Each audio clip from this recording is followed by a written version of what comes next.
All right, another question. AMA. Because you said. Well, I sent you a screenshot of some AMAs too.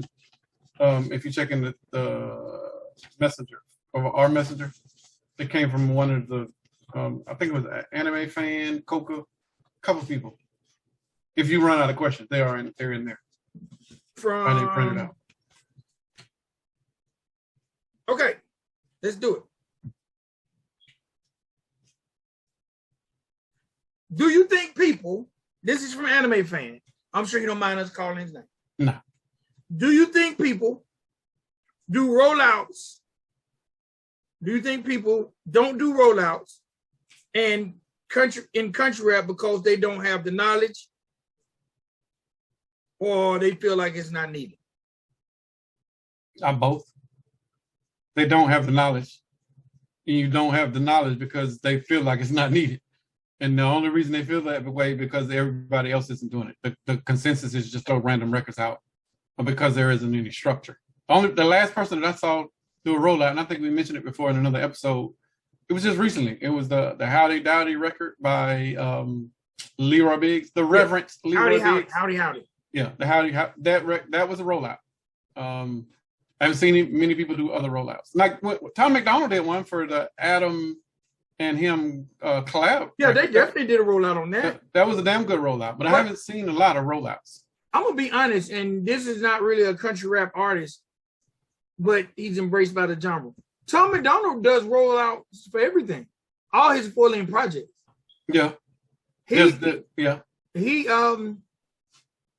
When I think about it and what we've seen over the past year and a half, he's probably been the most consistent when it comes to a rollout. Let me say this, Anime Fan. I don't think artists think they don't need it. I think the rollout era is gone. Because I don't think it's just country rap. I think there are very few rollouts in traditional hip hop. But it's gone because everybody is looking at the top artists, and the top artists don't need rollouts. But the top artists drop tomorrow. Beyonce will drop tomorrow. Drake will drop and say, Chris Brown did like a week rollout. It didn't even roll out. He previewed it on his Instagram. Week later, album out.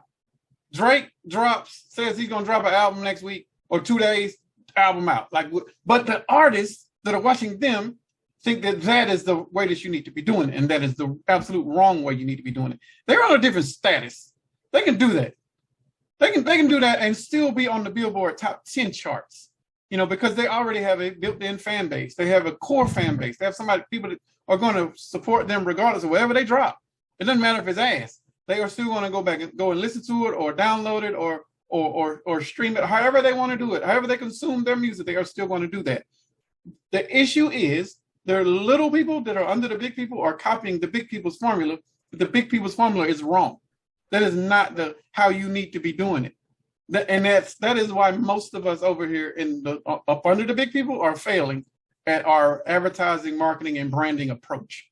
We're copying the big people, but the big people, they're on a different status. They're on a different level.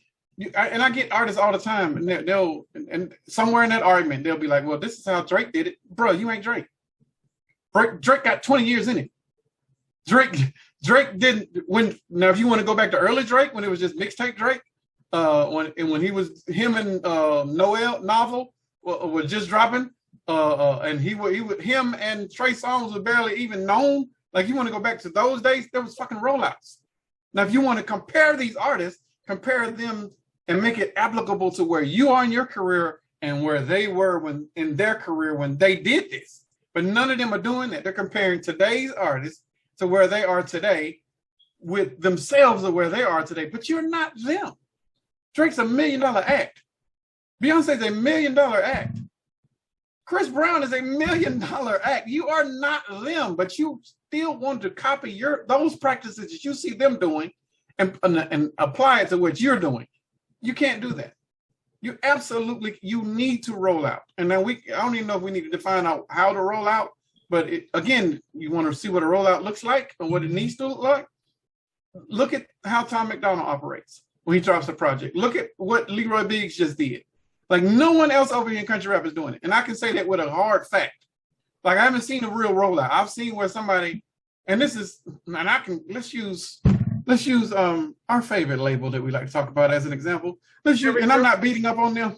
No, we're not going to Average Joe because Average Joe don't do no fucking rollouts. We can use Mako.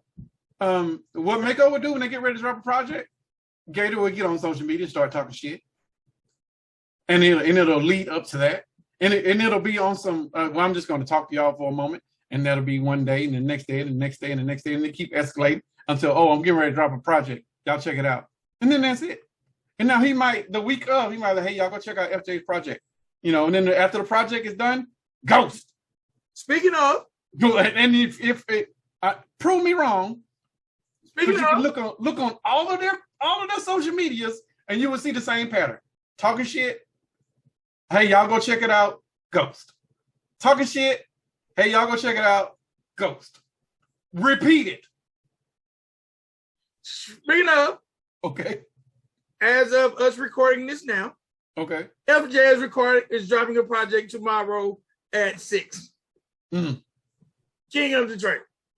Now, yeah, because he was talking shit just a couple days ago. So yeah, this is the same pattern. Oh my God! and the interview just dropped a week ago, right? And it was mentioned in the interview also. I gotta finish watching that interview too, bro. I wanted to make that part of this AMA. I want to talk about it. I've seen the first part of it, but I haven't seen. I'm in the middle of him talking about his artist. That is where I am. When he's already went over Bubby. He talked about Bez, and that's it. I haven't heard anybody else. All right, this is another question for you. Okay. This is for just say artists who are at under 10K subs. Okay. When I say subs, I'm meaning all platforms all the way across Instagram. All right. Everything. They just say they got 5K. Mm-hmm. 5K viewing eyes, whether it's Spotify, whatever the case may be. All right.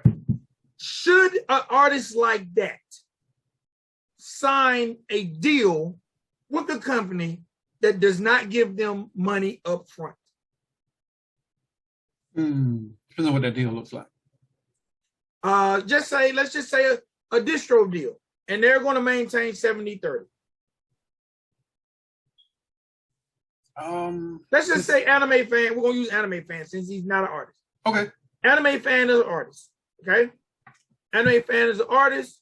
He's been on the grind for about 24 months strong. All right. Built up organic following of about 4,000 to 5,000. And that's across all platforms, TikTok, Instagram, Facebook.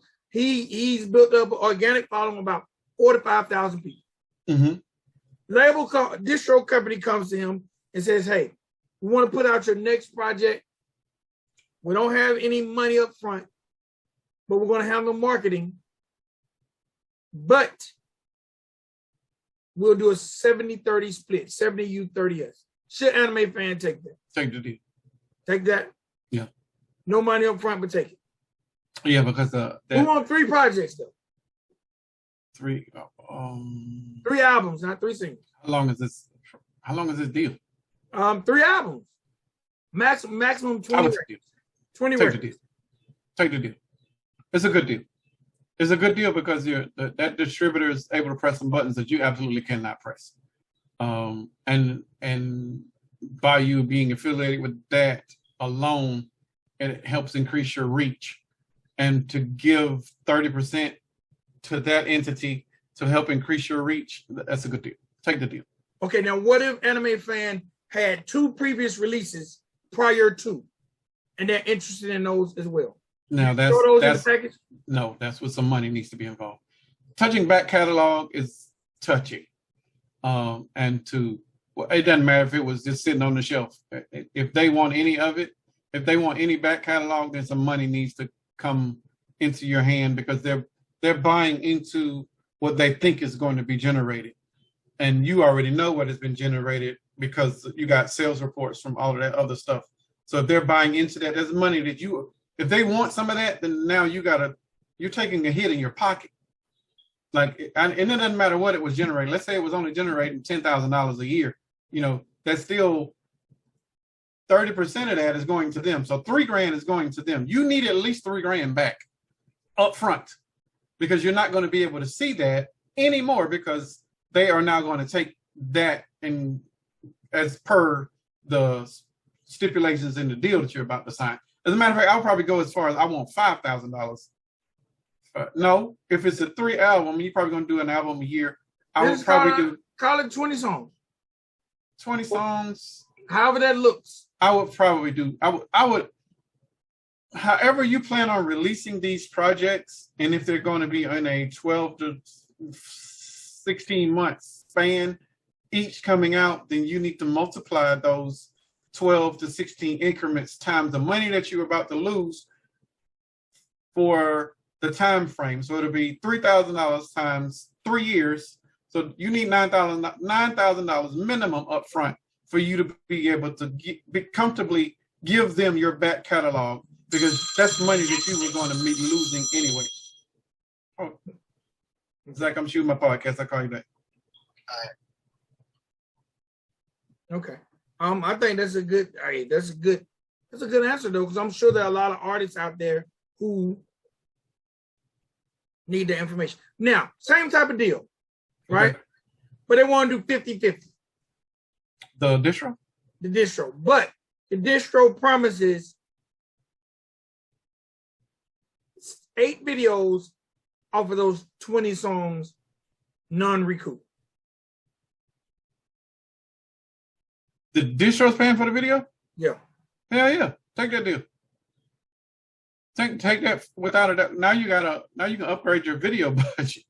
Because you were probably paying, $2,000 max for your videos, having somebody come through with a little camcorder or whatever and, shoot it. But now you can have a real video budget with real video treatments. And you're using their resources. Anytime you can use somebody else's resources, you have to give up for that. And usually you're giving up some sort of percentage or royalty points for that. And for you to only give up half and it's non-recoup, bruh, sign that shit immediately. Okay. I'm putting out a project. For the past 2 years, I've been getting my feet wet, putting out singles, and I've dropped 6 singles. I've dropped 3 a year for my first 2 years in the game. I'm still sitting at that 5,000. Mm-hmm. And I'm just itching. It's just in my body because I've seen throughout the history of music, people do albums. I want to do an album. Mm-hmm. I've done 6 songs. I want to do an album. Album's not ready. Album's not ready yet. You're not ready to do an album. You're not ready to do an album. When am I ready to do an album? When the demand is there for you to do an album. And I'm asking that question, I seen you make that post or comment. Explain to me, what do you mean by demand? Because I have 4,000 people that rock with me. That's not enough. I'm sorry. The 4,000 people is not going to get you $1 million in a month on YouTube. When the demand is there, and I can vehemently say, I watched the demand build for Savannah Dexter. I was there when it blossomed, and she was doing $1 million in a day. Well, in a couple of days. Right now I think she's generating around $1 million in a month. I don't know if that train is slowed or whatever. Don't care. That's not my thing. But in relative to this question, if you are generating that amount of views for yourself in a short amount of time, then you know that the demand is there.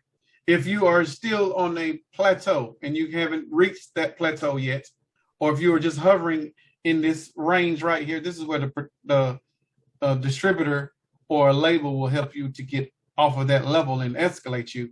But if you're doing 6 figures in views and or streams within a 30-day time span, then the demand is getting there. But you need to do it after you're doing it consistently. Don't do it after the first one. Do it after the 4th or 5th one. Now you know that, and on top of that, 1 million YouTube views is about $4,000. So you generated that for yourself in the month. So if you're doing that consistently and you did 5 of those, you generated $20,000. So now the demand is there. The demand, and typically the demand for albums isn't really that high. It's just that the gross that you get off of the album is higher than what you get off of the single, which is why labels want you to create these albums, because if this album sells for $12.99 retail, you're going to get $4.99 from the distributor. It doesn't matter what the damn album sells for, $8.99, $10.99, $11.99, whatever. You get $4.99 from the distro. Versus the single sells for $1.29, you're going to get 70 cents from the distro. So now you multiply, you just do those numbers, 70 cents versus $5.99. Of course you want the $5.99. So you're going to do this as many times as possible by leading up with these. So you lead up with the singles, build the demand, and then you have earned yourself that $4.99 per project that you're going to get back from the distributor. Okay. It's all math and money. If they're not trying to figure that stuff out, then then you really need to hire somebody that does know that. Should I quit my job? Not yet. Well, $4,000 a month is pretty decent. $4,000 a month is 4,044. That's almost $50,000 a year. That's a pretty decent job. And if you can generate that on a consistent basis, yeah, it's okay. It really depends on what your lifestyle is. If you have a $40,000 a year lifestyle and you're generating $4,000 a month, then yes, you can quit your job. But if it's not to that point, then you can't quit your job yet. You won't be able to do that until you're at that threshold income-wise that you're generating from your music part-time, and it supersedes your lifestyle. Then you can quit your job. Okay. One more question. Marketing and promotion. When it comes to the genre of country rap, what do you think is more important? Me striping the city with posters? No. Me doing Google ads? Yes. YouTube ads? Yes. Instagram ads? Absolutely. TikTok, what all that looks like? Promo dates? Yes. Don't know nothing about that. Promo dates? I'm saying, if I hear about a mud park and there's an event going on, I can get to it. Should I jump in my car and go perform? You should be everywhere that you can be. It doesn't matter if it's a karaoke bar. All right, now wherever you can go. I've heard you guys say about paying. Should I pay to get on some of these stages, or just go everywhere that they'll take me for free? Well, the most important part of that advertising and marketing thing that you just said is your branding. Make sure that you have a cohesive and consistent brand. Most folks in country rap doesn't have that. And I would say 99% of the people over here don't have a brand. When people hear your name, what is that brand? What does it consist of? What are they when they hear West 10, what type of music are they going to expect? When they hear the name Coca, what am I to expect when I hear? And then when I get that idea in my head, what branding am I looking at? Like, because most of them don't have logos either. Because the logo is very, very key merchandise wise, but it's also very, very key in brand identification. We know what the arching M is. We can see that shit 20 miles away. We know McDonald's is coming up. We know what the little cat butthole is, which is the Walmart new logo. When you see that shit, the cat butthole, that's what we call it. When you see that shit, the Walmart logo, you know there's a Walmart close by. They can just put the sign up there. Then you got to have the letters up there. We know what the little mermaid that is green and white is. We know there's a Starbucks right around the corner. So you're going to pay $20 for a piece of bread and some coffee. We got to get our logos together first, because the logos goes with the brand identification. Most of us don't have that. That? I can't see that. Oh, my, the ring lights. Oh, yeah, I see it. That's the cat butthole. Heather gave it that name because she used to work for them. But we got to get the branding right first. Our brand is here. I'm not sure where Heather puts the logo now. I think it goes right here in the middle, but in between both of us. But you see our brand every time that you see us. So now whenever you don't see us and you see that, you know that it's the Country Rap Report. That's the Country Rap Report logo. All of you over here need to be getting that shit together, because that goes with your merchandising. Because now you can start putting logos on the tees and sell those shits for $20. It's really that simple. And you can get the cheap shirts and do some screen prints and still sell it for $20. It's just the basic branding and identification. Most of us are not doing it. And I think once we get that together, then we can start doing the other stuff. Don't just go out there. If you I gave you this analogy the other day. You going out and paying to perform at a mud park to open up for Jelly Roll when you don't have a brand, you don't have a website, you got 2 songs that are on Spotify. What makes sense for you? Are you doing this just so you can, for shits and giggles, just to say that you did it? Because it is not going to give you any more benefit. Because when these people get on stage, you don't have any social media presence. So what are you going to tell them to do after they see you or when they see you? Assuming they like your music. You can go listen to the other 2 songs that are on Spotify, but the songs that I did on stage, they're not up there yet. Why? Like, well, okay, well, you can follow me on MySpace because I haven't made my other social media profiles, but I'm gonna give you my phone number. You can just hit me up. No, fam. Make sure that your brand and shit is correct before you go do all of that stuff. Because now you don't look like a dumbass from being on stage. And if it was a Jelly Roll show, it's probably a couple thousand people there.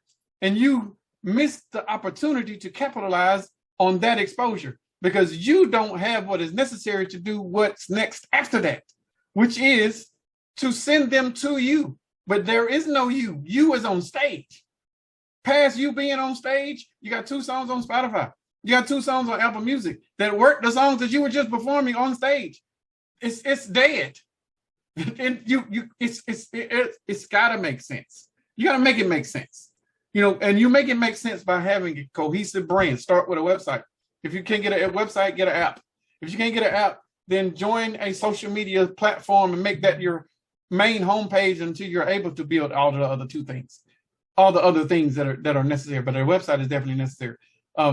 Then from there, you start making sure that all of your profiles are consistent. Like all of them got the same thing. It's not, I'm sleeping at your mama's house on Facebook, and then on Instagram, I'm sneaking in your cousin's back door. Like all of that stuff. Make sure their profiles are consistent so that when people do go and check you out on these other spaces, they see that, it's the same profile, so it's the same dude. We're being consistent, but we're not even consistently creating those profiles. I think there are a bunch of people over here that are trying to do it the right way. And they have learned that just by being consistent, you gain fans. Coco's learned it right now. Like Coco was not doing a heavy social media promo before 2022. But this year he's been balls to the walls and he has gained fans. He's gained viewers. He's gained listeners because people are just seeing him active. That is a positive way of the appropriate way of how you are supposed to stay active, stay consistent, and it will generate eyeballs. Eyeballs is what we want. Once we get the eyeballs and they're looking at us, now you start throwing out other stuff. Oh, well, shit, I rap too. Check this out. And now you got to listen because somebody already like you from what they saw. Now you're getting a free listen from what they're hearing because they already like you from what they saw. He became an influencer. It might be on a lower scale, but it's still something that was learned through him just being consistent. Once you become a prominent influencer, then now you're able to promote other people's stuff, but you can still promote yourself in between that other stuff. So now you're still winning. This is a tactic we learned back, what was it, Spit Your Game, where Mr. Charlie had? Like Mr. Charlie had the leading website. Jabale. He had the leading hip-hop website at the time. And one of the main artists that was featured on there was his artist, but nobody knew it was his artist. It was Travis Porter. But he had them all over the damn site. True. He had 2 acts that broke off their website. Who's the other one? I don't remember. The Social Bosses. Oh, what happened to them? They signed with Interscope. No, I didn't know that. This is the time where the girl groups weren't even popular.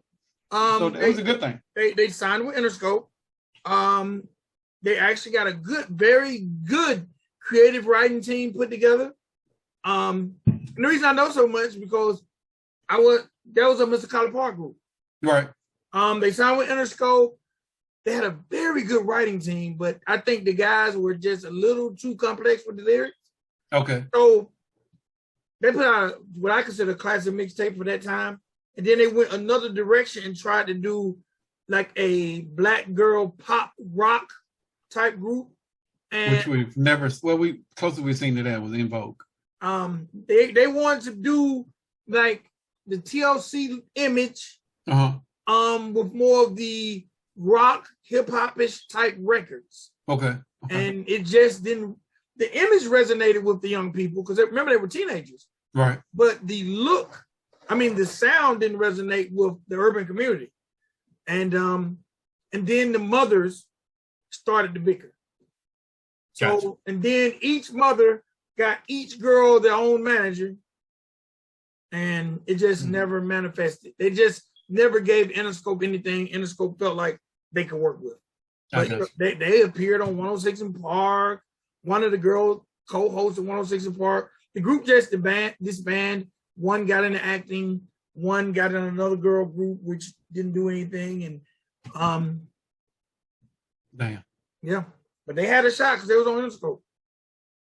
Well, they had a shot because they got that first look from being on the #1 website at the time. They were discovered off Spit Your Game. Nice. Matter of fact, funny story about since you mentioned Spit Your Game, and we can wrap this up. Right. To show you how hip hop history is. So Spit Your Game, as Spank said, was one of probably the leading website when it comes to Atlanta breaking new artists. Right. Especially for that genre. They were for the fans of the Soulja Boy era. Yeah. The 106 in Parks. Well, but then your rich kids, your Travis Porter, right. Roscoe Dash, Young LA, that whole little window of artists. Right. That was good music back then too. Everybody you just mentioned. What they used to call it, that black boy, white boy music. Right. That black boy, white boy swag. That's what they used to call it, black boy, white boy swag. Charlie, what a lot of people might not know is Charlie was Soulja Boy's very first cameraman. I did not know that. Yes. Charlie used to go on the road for Soulja Boy, and that website initially was supposed to be a Soulja Boy cover channel. Wow. And Soulja Boy being Soulja Boy, cut him off. Of course he did. And started his own website. Right. So Travis Porter was a group that Charlie found who discovered their music. Charlie found their music on the site because you could just upload your music. Right. And was this a Ning-based site back then? I don't remember. It might have been. Wow. It might have been, but and one of the girls in Vistoso Bosses was dating one of the guys in Travis Porter. I did not know that either. Yes. Man. And I actually conducted the very first ever Vistoso Bosses interview, and somewhere very, very deep in the Riding Dirty catalog, there's a Vistoso Bosses Street 16. Wow. Where they freestyle out in front of WRFG. That's crazy. Mm-hmm. That's some history right there. Yep. But those girls had a shot, bro. They got a deal. They got a nice deal based off of this. Mr. College Park got involved because he missed out on Travis Porter. He didn't sign Travis Porter because Mr. College Park and Charlie had the same lawyer. Okay. But at the time, he just didn't want to get in the Travis Porter business because the Soulja Boy business was going. I mean, right. I'm not saying he didn't like him. He just passed. I got you. And they end up going to Jive. But after seeing the connection and the power of Spit Your Game, he went back and got the Vistoso Bosses. Nice. Hey, man. It ain't over to the fat lady sing, I guess. But them girls got a budget. I don't think neither one, I don't think they're hurting right now. I mean, I'm sure, I don't know what they're doing. I don't know. I know one has had a baby. One was still trying to pursue music. And they still have an Instagram, and they was selling T-shirts from their 2009 tour. If you go to Instagram, they had a shirt that was very, very popular in 2009, and they just started selling it either last year or this year. Reissues of the shirt. Interesting. So maybe we'll see a Vistoso Bosses out there. Bro, I ain't got nothing else. You want some more of this saga? What saga? There's more? They still texting you? Yes.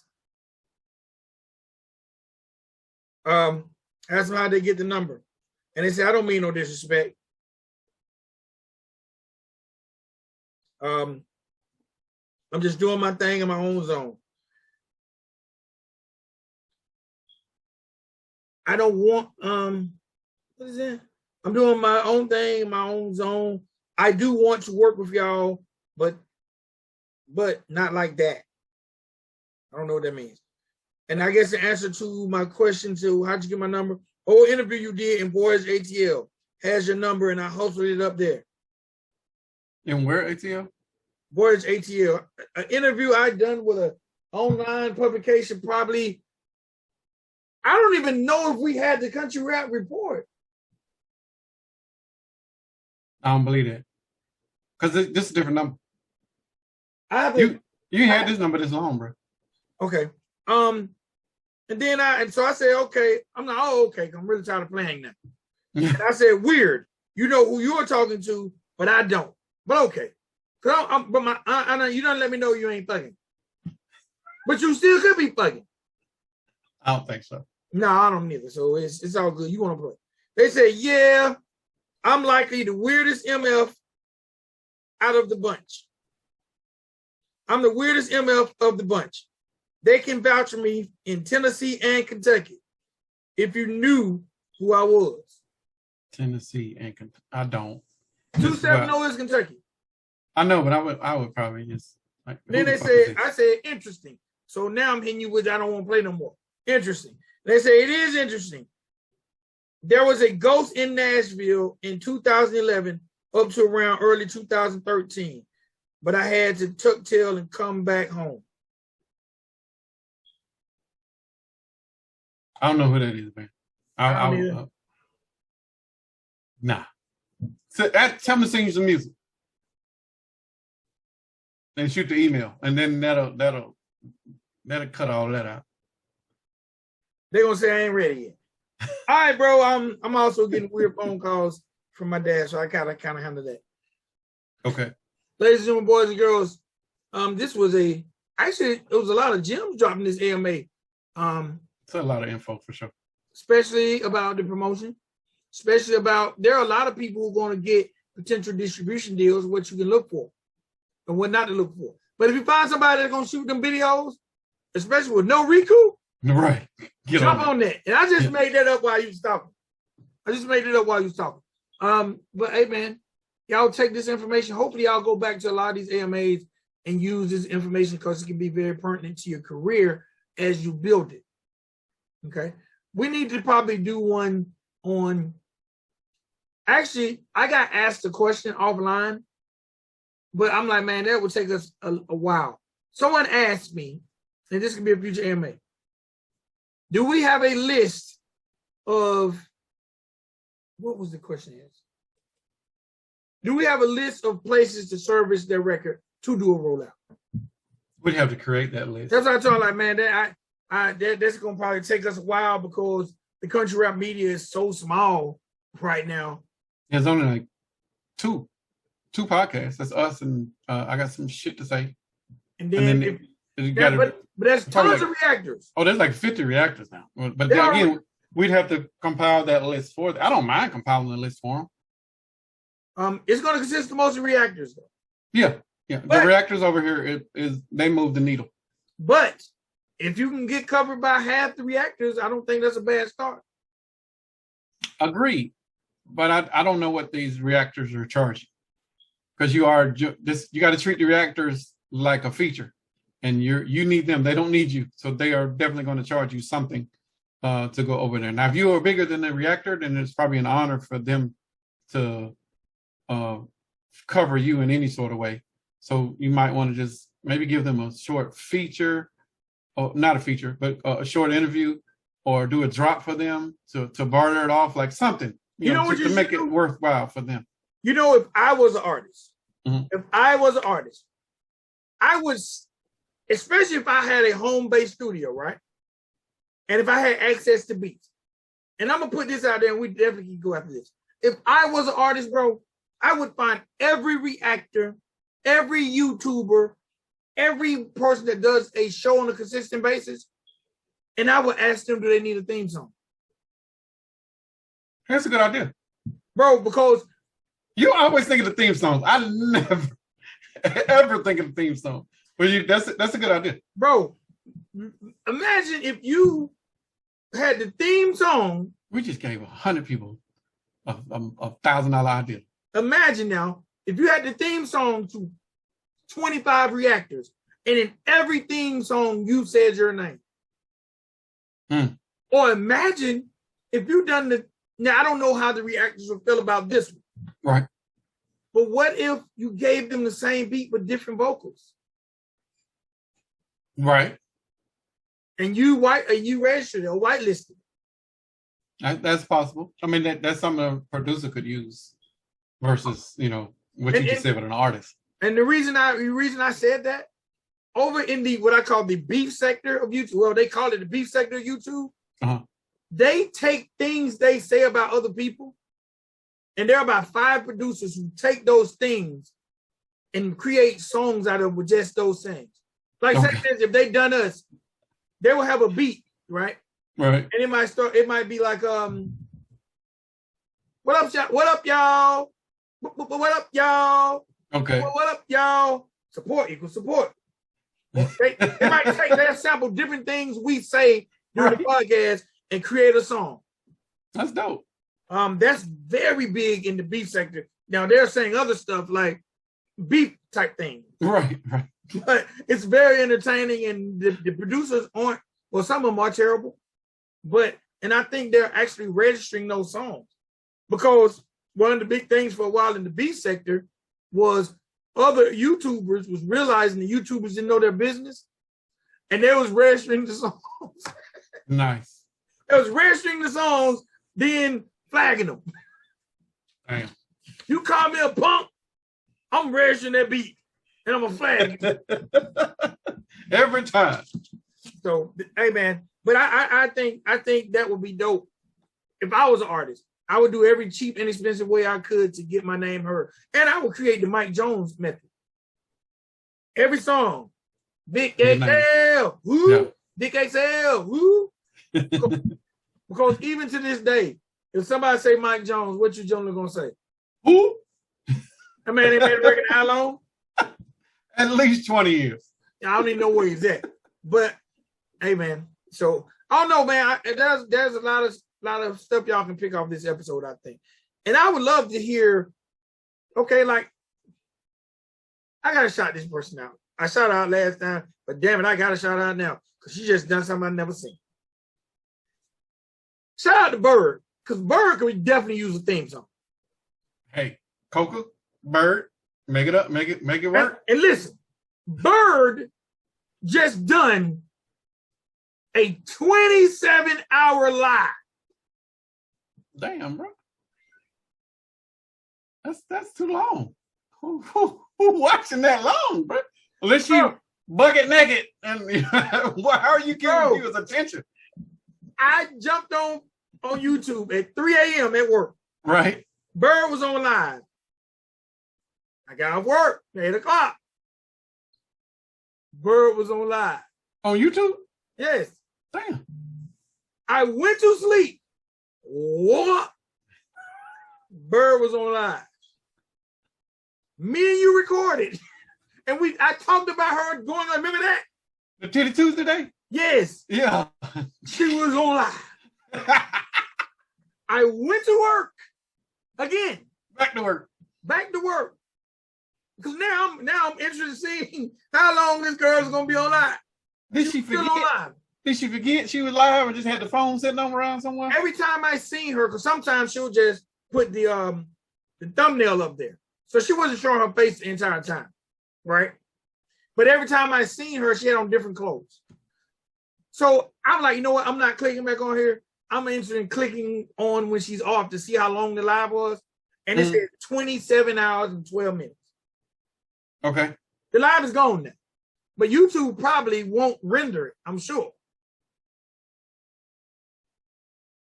Probably. That's a long ass live. Bro, it was 20. I intentionally waited. And when she probably got so many hits from me, because I'm waiting for her to go off live, because I'm waiting to see the number in the corner to see how long. And it said 27 hours. Shout out to you, Bird. And That's everybody, amazing. at whatever point in time, checked out that 20. That was a marathon. That was one of them Jerry Lewis telethons. Remember he used to do that for the kids? Yeah. But Bird, I would just reach out. I would just reach out to people and ask them, do you need a theme song? And that's a good way. And chances are they're not going to charge you. And if they don't have one, I don't see why they wouldn't use it if you're dope. So anybody, Pop Out Fresh, that's a good way to get your beats out there. True. So, all right, ladies and boys, girls, make sure y'all visit countryrapreport.com for all your country rap report needs. This is a point in time in the show where you hit that red 1, that red 0, that red 0. I just figured out today how to do the 100 without actually doing the numbers. I'm an old man. I don't know if you ever noticed when everybody dropped their red hundreds for Heather, mine just be the regular numbers. Man, you was on your phone? Yes, but yeah. I found it today. So from now, Heather, you will get the red hundreds from me too. But y'all dropped the red hundreds from Heather for making everything come out so clear. And Coca, by the way, if you're watching this show, I had a radio person who heard us talking about the Country Rap Symphony, and they wanted to play the Country Rap Symphony beside the symphony on their show at WRFG. This is just a little tidbit for you. I don't know if the record's done or not, but the person hit me up like, hey man, I've been playing the symphony and I heard y'all talking about the Country Rap Symphony on the podcast. Do you have a copy of it? And I was like, no, I don't. Wait, is it out? It's not out yet, right? So it's probably not out. It's probably not out because of me. Why? Because they're shooting a video and all my expertise, I don't know how to shoot my own video. Oh, damn. That is kind of bad, ain't it? Yeah. I don't know how to shoot my own video as in for a song. I could shoot a video if he wanted a YouTube video. You remember what you said? No. Not in order. I'm the order. So yeah, I'm on this. It ain't on here. It ain't on his page. No, I don't think it's out. I don't think it's out. Okay. But Coca got a radio station here in Atlanta that's interested in playing it on their show. Coca, can we do we're supposed to go live once a month. How about we work something out where we can debut the song some sort of way? I don't know how. That's just a thought. It farted right in my head. We can debut the song, but Coca got to make sure at least half the artists come on. I think that'll be fire. That'll be a good live. Why did you get on this record? We can ask them that question. Yeah. Why your bars so garbage, fam? How'd you get bodied? We can't do that no more. I didn't hear no bad bars. Good. Have you heard it? I have a rough draft somewhere. Well, I have a rough. I haven't heard the finish, but I didn't hear no bad bars. Yeah, I want to hear the finish. I stopped listening. But you know what? No, I'm not gonna say it. I know who my favorite 3 were, but I ain't gonna say it because last time I said who my favorite was, I got cussed out of my inbox. Really? I have favorites all the time. No. Right now, my favorite is Colt Graves and Cowboy Killer. They're my 2 favorites. Well, my favorite up until and David Morris. I apologize. I got 3. Those are my 3 Speaking favorites. of, and we're definitely finna go. Okay. You just said David Morris. Yeah, love that dude. Do you watch the show Yellowstone? No. Have you ever heard of the show Yellowstone? I've heard it because of you. Okay, David Morris just dropped a Yellowstone freestyle. You get an opportunity to check it out. Oh shit! Okay. Now the Yellowstone freestyle is on Spotify. I'll check it out. Definitely. But yes, it might lose you because you don't watch the show. I'll be here for the bars. That's all. Okay, but the way he formulated it, he used people in his life metaphorically as the characters in the show. Okay. It might be, he needs to shoot a video for it. If not, we're gonna have to have a non-video song of the year category. Okay. But he has to shoot a video for this thing, bro. But he just dropped it last week. David Morris, Yellowstone freestyle. Everybody check that out. That would be considered our single shout out, even though we don't have that. All right, ladies and boys, girls, we got to get up out of here. I definitely got some, man, my phone is going crazy. I wish I could discuss what's going on. But You handle that. You handle all right. countryrapreport.com. Make sure you drop the hundreds. Make sure you get you some merch and become members of the gang. And if you have not subscribed to the brand new channel, subscribe now. All right. We're going to start passing out late passes for all you people who haven't. Yeah, because we need y'all to subscribe so we can create them gangs and all of that other stuff again. We're going to come to your house. I'm coming to your house, and I'm going to hit the subscribe button on your laptop in your house. And then I'm going to your mama room. Oh, to say hey. To say, hey, how you doing? Did you subscribe to the channel? Did you subscribe to? It could be one of the best things you ever done in your life, man. All right, man. We are definitely up out of here. It's your boy, Vic XL. What you do, Spank? Peace. Peace.